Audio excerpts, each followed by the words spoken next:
solves physical world problems. Philosophy solves the internal problems that take place in the mind, the emotional states, and ultimately in the spirit. And technology solves pragmatic problems. Now, see, where we're at in our world is that not only do people not understand that these are the only things that solve problems, they think government can solve any problem. And they think that it has a moral right to exist. Government not only is totally illegitimate morally, it cannot solve problems. Only philosophy and technology can ever solve human problems. Period. The end. Okay? So, moving on to the next slide. I'm not sure why I'm getting a blank slide. It looks like, oh, okay, I accidentally did not put the build in after the transition. So, what I highly recommend for people to check out as far as presentations that I've done in the past that they need to understand and that most people still do not understand in our world is the occult and the most hidden part of all occultism, which is natural law. Now, not only don't people understand these things, they actually think there's nothing to be learned. And I hear this over and over and over and over again. Okay?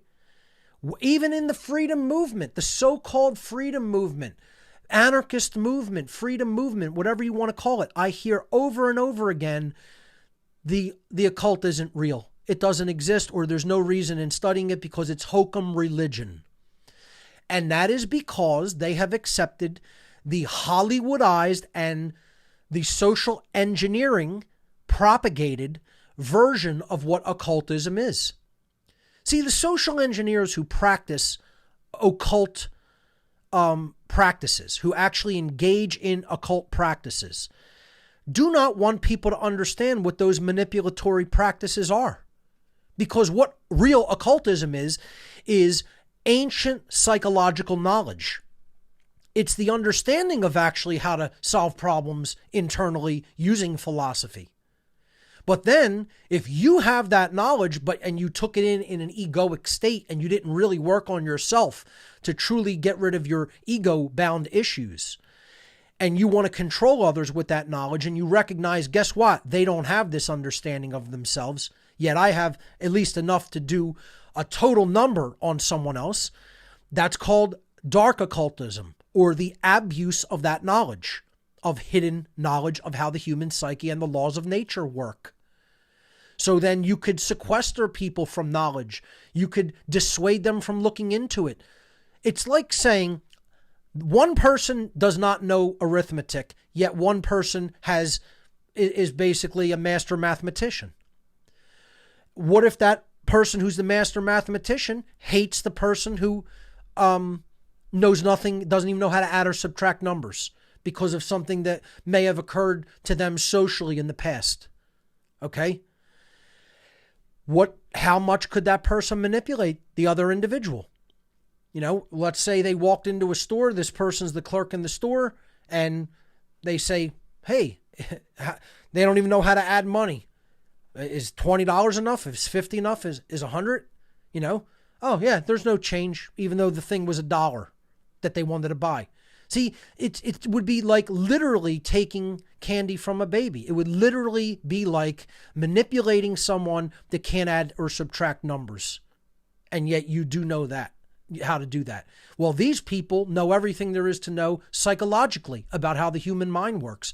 And yet I still hear people in the freedom movement, even when it's explained like that, oh no, there's nothing to that, because they don't want to acknowledge that master psychologists have formed a cult and taken over the world. They refuse to acknowledge that even possibility.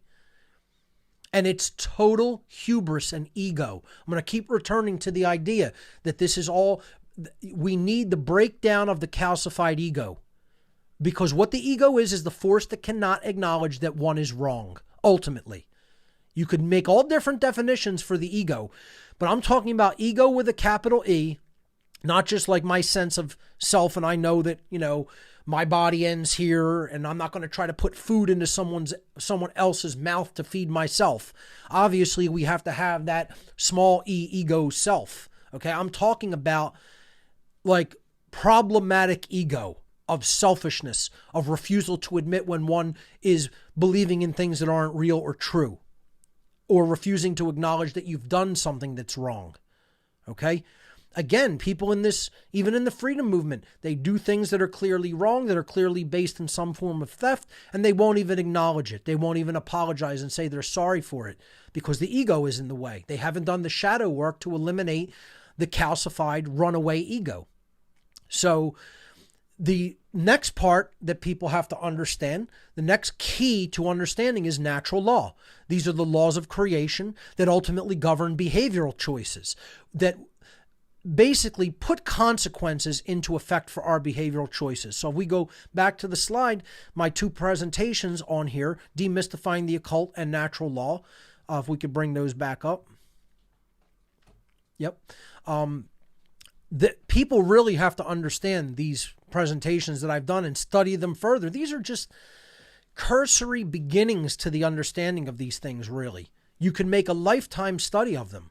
Okay? So Demystifying the Occult is a primer on what occultism is and why it's important to understand it. And natural law is the most occulted knowledge coming out of these old occult traditions about how our behavior is ultimately bound by laws that exist in nature that bring to us the consequences of the behaviors we've chosen to enact. And I hear over and over again from people in the freedom movement, this is religious thought. This is believing in something that isn't real and doesn't exist. Okay? And they cannot ever achieve freedom with that mindset. Because as long as you refuse to accept that natural law is put in place by something higher than human beings, you refuse to accept that rights are put into place by something higher than human beings, and therefore if human beings are the all-powerful entity in the universe, well, they can make up what rights are, and they could take rights away from people. So people in the freedom movement are really saying this, folks, in their moral relativistic state. They are saying, since human beings are the epitome of creation, and there's no power that can supersede a human being, okay, therefore, rights ultimately come from human beings themselves. So we did this experiment in Philadelphia. We asked